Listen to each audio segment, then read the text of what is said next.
Hey YouTube, how's everybody doing? Just a real quick video here. I am taking a test ride on another bike today. And local dealership was nice enough to let me take one out for a little while. Not really a mini review. I will talk about it a little bit later, as I got to get back with it now. It is a 2017 Kawasaki Versys X300. It's the dealership owner's personal bike. Sorry about the quality of the video. I didn't have my GoPro with me when he offered to let me take it out. You know, I've wondered about this bike. I've read a lot of reviews about it and watched some of it on YouTube and everything. I gotta say, after riding it around for 15-20 miles down the interstate and back roads and everything, I like it pretty good myself. You know, it might be something I'd be interested in, depending on finances, things like that. Yeah, I'm not trading a CRF in or anything like that, but make a nice second bike, and then I could make the CRF more of a dirt bike than what it is, instead of a mini ADV bike, because this is a mini ADV bike. I'm pretty happy with it right now, just from a short test ride for about, I guess, 20-30 minutes. But I want to get off here. I'll post some pictures of it up and talk about it a little bit later before I post the video up. Hope everybody's having a great week so far. Peace out.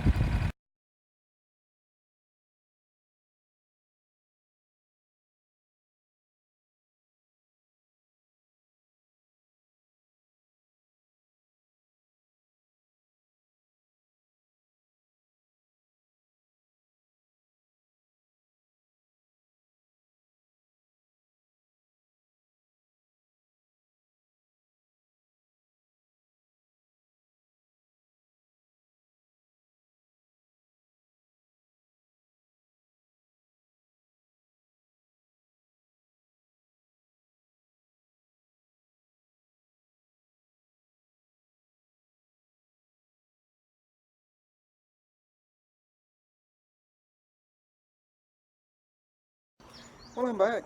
I spent about 45 minutes to an hour riding the bike. Again, it is a 2017 Kawasaki Versys X300. I really enjoyed my time on it. You know, it's a bike I'm pretty interested in. There's a lot of information out there about the bike. There's bukus of pages on the owner's thread on advrider.com, and the general consensus is, you know, people really like their bike. I certainly see why, you know. I rode it down the interstate on the way out and rode state routes on the way back, so I could try it in the various speeds and different types of roads.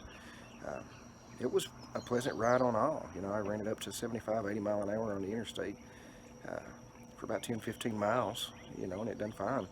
It was sitting about 8,500 to 9,500 RPM on the interstate. If I understand right from the specs, I don't remember the specifics, but it is a very short stroke engine, so the pistons aren't moving a great lot within the cylinders, so you know, the RPM shouldn't hurt it. It does redline about 12,500 RPM, 13,000, somewhere around there.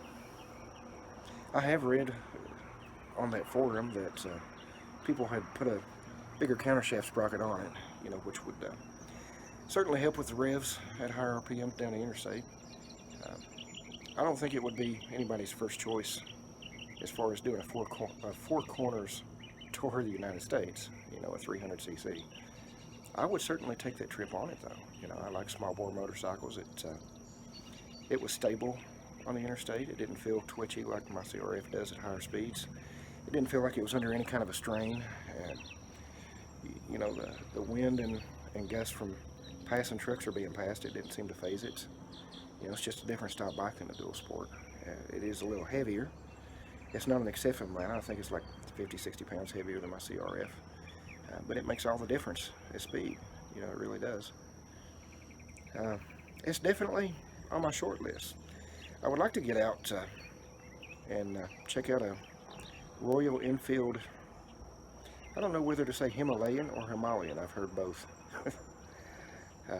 But I would like to give that a check out too, and go for a test ride. The closest dealer is about 3 hours from here, so it's not going to happen anytime within the next few days, but who knows, might take a trip out there on my CRF. Anywho, did enjoy the bike. I'd give it a thumbs up. You know, if you're looking for a small bore ADV bike, It has plenty of power for what it is. It doesn't seem fazed by anything I put it through. I didn't get to take it off-road. While I was in the parking lot of the abandoned, out-of-business Kmart, where I took the first part of this video, I did ride it across a few curbs and up and down on the sidewalk. You know, it's about a 6-inch curb. Didn't phase it. You know, I understand that they have somewhere in the neighborhood of 5 or 6 inches of suspension travel. It's not quite as much as the true dual sport, but it's not supposed to be a true dual sport. But it was plush. You know, it didn't do anything unexpected or harsh. So I give it a thumbs up. You know, it's a bike that I'm interested in.